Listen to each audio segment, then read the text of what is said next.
In the Linux operating system, a file can have three different security permissions. It's some combination of read, write, and execute. So suppose we're looking at a file that has read and execute permissions, but not write permission. Okay, so what I'm going to do is I'm going to represent this as a binary number, right? I'm going to put 1 for yes or true. The file does have that permission. And I'll put 0 for no or false, right, when it doesn't have that permission.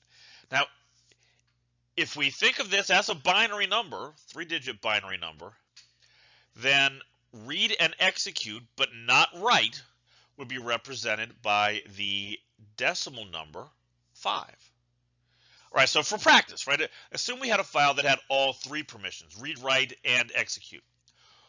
What numeric value would that be assigned? Well, the binary representation of this would be 1, 1, and 1. And this is equivalent to decimal number 7. Okay, so this method of encoding multiple yes, no values into a single integer is what's called a bit flag. Right, the idea here is that in software development, a flag is a value that can either be 0 or 1. It's either true or false. Right? It tells you the state of something, whether it exists or it doesn't. And this is a bit flag because each bit in this number gives us the value for a specific one of these three permission types. So this table summarizes all the possible combinations of read, write, and execute, along with their text symbol. Right? If you go to a Linux file system and you ask it to display the permissions in a directory, for example, you'll usually see it come up this way with some combination of RWs and X's, right? And it also has the corresponding numeric value, right? So I know we did 2 of these already. Right? Which ones did we do? We did read, write, and execute only, which was 5, and we did all 3, which was 7. Right? So you should go double check some of these others, just for practice, right? And confirm how confirm some of these decimal values. Okay, so to see why this method is so useful, you have to understand what's meant by bitwise and bitwise or. Right, so first the bitwise part. When you're performing logical operations on binary numbers like these, think of a 1 as being equivalent to true and a 0 as equivalent to false. Then you do the required logical operation on each pair of corresponding digits. Right, and second, we are going to use a different notation for and or here. We're going to use this double ampersand for and this double bar or pipe for or. So those are the symbols that are used most commonly in programming languages. So how would we evaluate this example, right? This particular and here. Well, we do it bitwise, right? We do it 1 bit at a time. So first, I'll compare 1 and 0. That's true and false, which is false. So I'll put a 0 for the first digit. Then we compare the second 2. That's false and false, which is also false. So my second digit will be 0. And now these last two are both the same. True and true is true. And finally, we've got true and true here as well. So that's also true. All right, so this is what that bitwise and statement here would simplify to. Okay, so how can we use this? Well, now suppose I'm writing a program, right, for Linux, and I ask the file system, the operating system, what the permissions on a file are. And the operating system comes back and it reports one of those 8 values we saw previously, right? Let's say it comes back and says, gives me a 5. Right? Well, that's great, but I want to know specifically if the user has execute permission on the file. Okay, well, first, notice that in binary, 5 is 101 base 2. Right, so I can tell just by looking at this that the file does not that the file does have the execute permission, because the execute permissions we saw back on the first slide is encoded in that very first digit, right, the units digit. I'm seeing a 1 there. That's true. It does have the execute permission. Okay.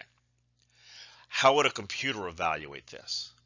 Right. Well, remember that execute alone, something that has the execute permission and nothing else, that would be 001 base 2, which also happens to be 1 base 10. All right, so if we look at 101 and you got to work with me here. I really am terrible at making this ampersand symbol.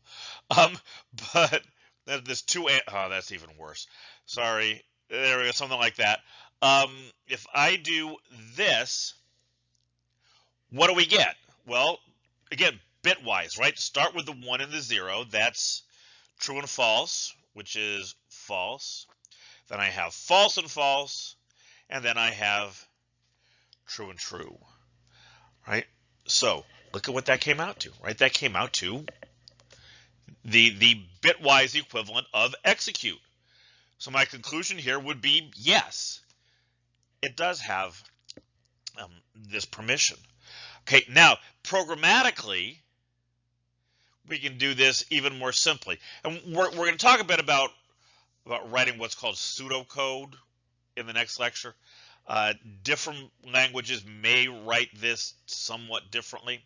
Okay, but programmatically, if you were to write if 5 and 1, the code would go into this block if the program did have execute permission, because what's going to happen programmatically is this is going to return this number here. It's going to return 001, right, which is decimal 1.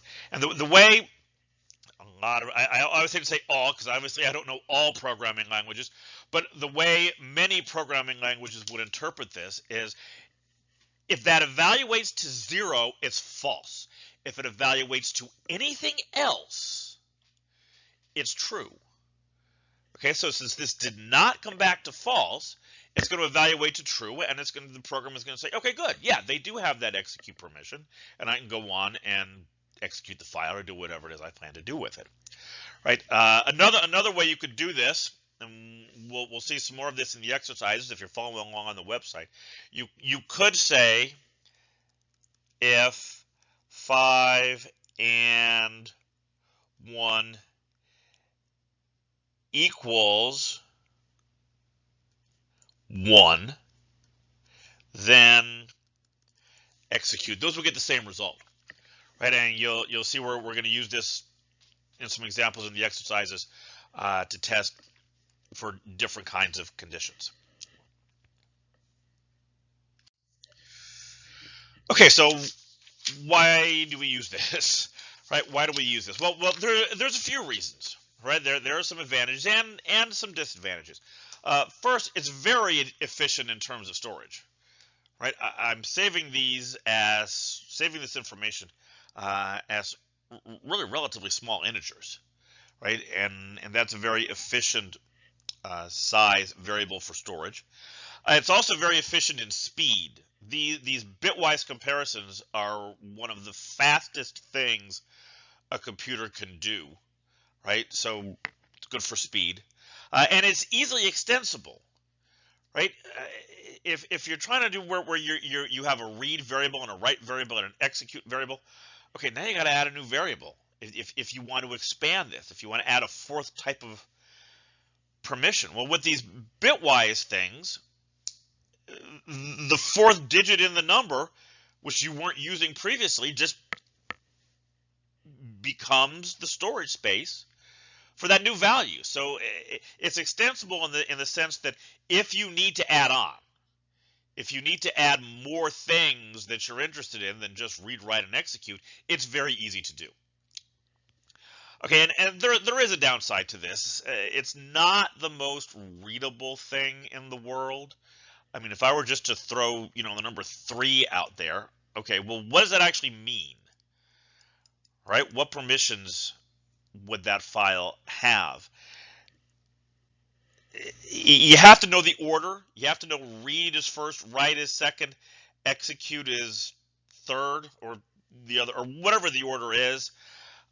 And you need to either have a lot of experience, a lot of practice with this, so you really just kind of get to know that 7 is everything, 0 is nothing, and you just kind of learn the most common ones. Or you have to know that order, and you have to be fairly quick at converting decimal numbers into binary numbers, which isn't necessarily hard after you've gotten some practice at it, at least with small numbers like these. But it does make the code less readable. And there are things you can do to fix that. Things like enumerations in C++, for example. This isn't a programming class, all right? So we're not going to dive too deeply into that. Just be aware, right? If you ever have the opportunity and you're thinking about implementing this, readability can potentially be an issue. Okay, so what's next? Well, we're about to wrap up our discussion of integers, odd, even, and the representation of integers. But we do have one more lecture left. And like I said earlier, this is not a programming class, but we are going to be talking about some things that are kind of algorithm related, especially in the next section. We're talking about divisibility. We're going to look at an efficient method for finding the greatest common divisor of two numbers. And to do that, it's helpful to be able to write out the code that implements the algorithm. The way this is done in computer science and in discrete math classes, where we don't really know what languages everybody is familiar with, we use something called pseudocode, right? And that's what we're going to look at in the next lecture.